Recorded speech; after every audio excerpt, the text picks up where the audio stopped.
Olá para todos, sejam bem-vindos novamente ao curso de Projeto Digital. Nós estamos na nossa aula de número 7 do curso de Projeto Digital, continuando a discussão sobre o projeto lógico sequencial. Então essa é a nossa segunda aula, em que, como no projeto combinacional, o projeto lógico sequencial vai ser sistematizado a partir de algumas etapas que devem ser seguidas como etapas de projeto. Pensando nessas etapas, nós temos basicamente 5 passos a serem seguidos para que o projeto de bloco de controle, como está sendo chamado aqui, pensando num projeto de máquina de estado como um sistema sequencial, seja realizado de maneira adequada. O primeiro deles, já de certa maneira discutido na nossa aula anterior, é a captura da máquina de estados finito. Então, o comportamento da máquina de estados finito deve ser inicialmente descrito. Como segundo passo, nós vamos criar a arquitetura. Isso quer dizer o seguinte: vamos elencar o padrão do registrador de estados, que vai ser utilizado com a largura apropriada, dependendo do número de bits necessários. E se a gente relembrar a nossa aula anterior, eu preciso também de um projeto combinacional para que essa máquina de estados, esse sistema sequencial descrito pela máquina de estados, funcione adequadamente. O passo 3 é caracterizado pela codificação dos estados. Então, nesse passo, nós vamos atribuir um número binário e único a cada um dos estados dessa nossa máquina de estados, que já foi capturado no passo 1.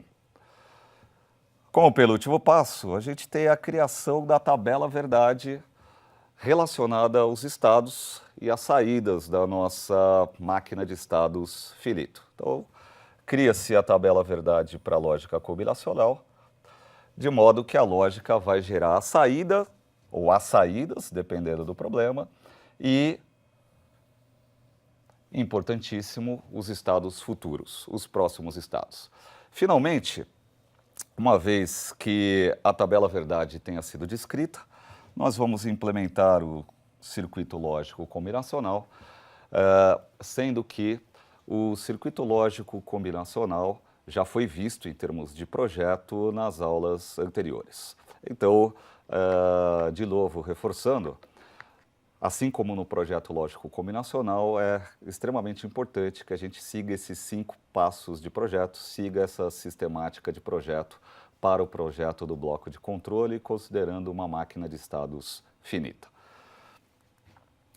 Vamos entender ou aplicar essa sistemática de projeto, considerando o projeto do sistema sequencial com a máquina de estados finita, com um exemplo que já foi discutido na aula anterior, simplesmente em termos da máquina de estado finito. A proposta é que a gente crie uma máquina de estados finita, essa é a nomenclatura que a gente vem utilizando, para acionar um sistema de laser durante 3 ciclos. Então essa é a nossa proposta, lembrando que quando aparece o termo ciclo aqui, nós estamos pensando em ciclos de clock. Muito bem.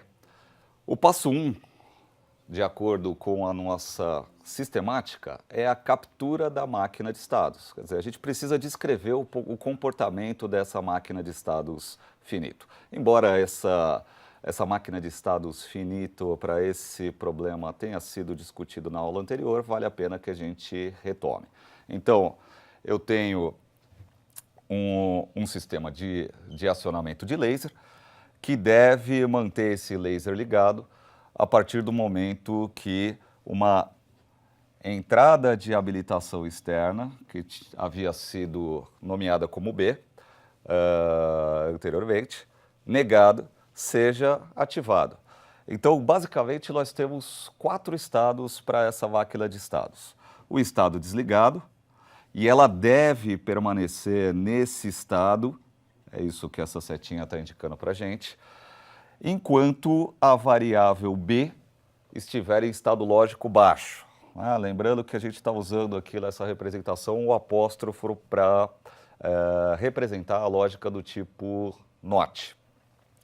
Uma vez que a variável b esteja em estado lógico alto, eu aciono o laser, primeiro estado de acionamento, nomeado aqui como lig1, e esse estado ligado deve permanecer durante 3 ciclos. Então, o primeiro ciclo, o segundo e o terceiro ciclo. Após o terceiro ciclo, a máquina retorna ao estado inicial, que é o estado desligado. Então, importantíssimo que antes que a gente caminhe efetivamente para o projeto prático, pensando na estrutura da máquina de estados como um sistema digital, que a gente faça essa captura do funcionamento dessa máquina. Então, na nossa proposta, um sistema de laser acionado durante 3 ciclos. Como um passo seguinte, passo 2, vamos criar a arquitetura. Se a gente relembrar da aula anterior, a nossa máquina de estados tem entradas, nesse caso uma única entrada efetiva B, e saídas. Nesse caso, a saída X, que corresponde ao acionamento do laser. Ainda constituem como entradas dessa máquina de estado os estados atuais e os estados futuros. Perceba que, como nós temos 4 estados, nós precisamos de 2 bits para que a gente consiga representar corretamente esses 4 estados. Então, isso faz parte da montagem da arquitetura da máquina de estados finito. Entre os estados futuros e o estado atual, há um registrador de estados que vai ser discutido mais ao final do projeto, de maneira ainda superficial, e num instante seguinte, numa próxima aula, a gente vai discutir exaustivamente a questão do registrador de estado. Então, seguindo a nossa sistemática, no primeiro passo nós capturamos todo o funcionamento da máquina de estados finito. No segundo passo, nós descrevemos a arquitetura dessa máquina de estado com o número de bits, inclusive, adequados para o sistema de registrador. Num terceiro passo, nós vamos codificar os estados. Então, para cada um daqueles estados, dos 4 estados, retomando, estado desligado, primeiro estado ligado, segundo estado ligado, terceiro estado ligado, caracterizando os 4 estados da nossa máquina de estados, nós vamos atribuir uma codificação binária, de novo ressaltando, 4 estados, 2 bits necessários para atribuir essa codificação. Essa codificação ela pode ser qualquer, aleatória, mas sempre que possível tentar seguir uma sequência lógica para essa atribuição. Então, como são 4 estados, foi designado para o estado desligado a codificação binária 00, para o próximo estado a codificação binária 01, para o estado seguinte a codificação binária 1 e 0, e para o último estado, o estado lig3, terceiro ciclo de clock em que a saída de laser vai estar ligada, o estado 1 e 1.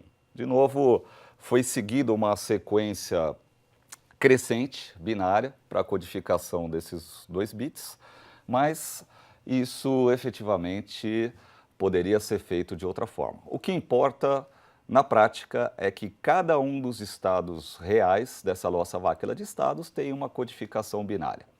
Nesse caso, foi definido uma atribuição crescente em binário para também os estados crescentes do estado desligado, que é o primeiro, para o estado lig3, que é o último estado dessa nossa máquina de estados. Então, como passo 3, codificação dos estados. Como passo 4, nós criamos a tabela de estados, que é caracterizada, então, pela tabela verdade do nosso problema, deve gerar a implementação do circuito combinacional, onde nós temos como entradas, como apresentado lá na arquitetura anteriormente, no passo 2, a entrada B, que é a entrada de controle, seria a entrada que definiria o disparo do laser, e os dois estados atuais, S1, S0. Como saída, ou como saídas, eu tenho a saída X, que é o acionamento efetivo do laser, e a geração dos estados futuros, que faz com que a nossa máquina de estados realmente evolua do estado atual para os próximos estados. Então, se a gente observar a primeira parte dessa tabela, eu tenho como primeiro estado físico o estado desligado, codificado no passo anterior em binário pela combinação 0 e 0. E aí, para saber como essa nossa máquina evolui, a gente precisa observar a entrada de controle B. Se a entrada de controle B estiver em estado lógico baixo, o estado futuro, codificado pelas variáveis N1 e N0, é o mesmo.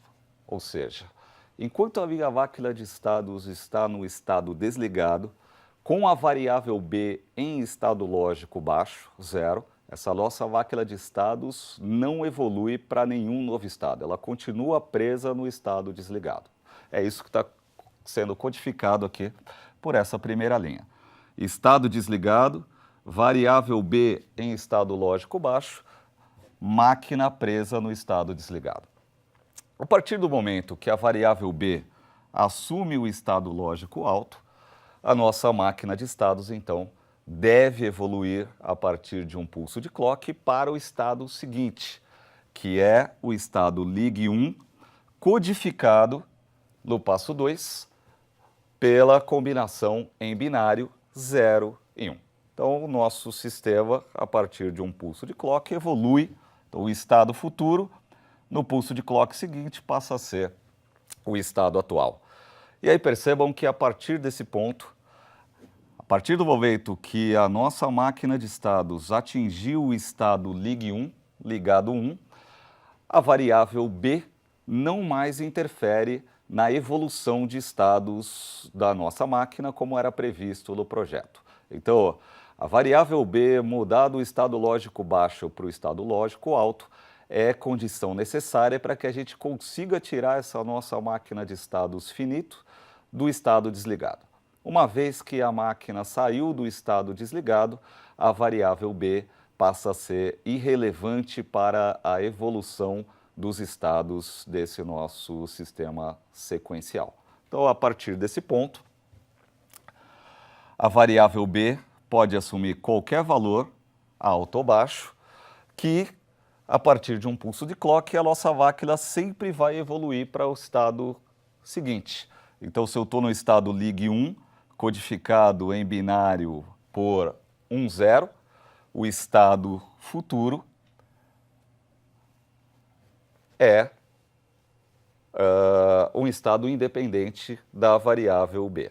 E isso vai acontecer para todas as outras combinações de estados a partir do momento que essa máquina receba um novo pulso de clock.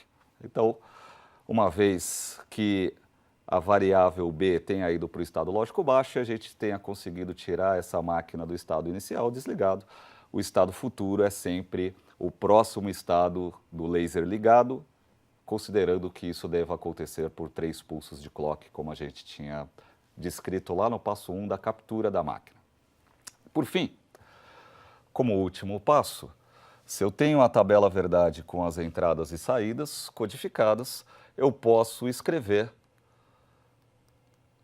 em função das entradas a expressão para cada uma das saídas, que são X, a ativação efetiva do laser, e os estados N1 e N0, aqui nessa apresentação já simplificados.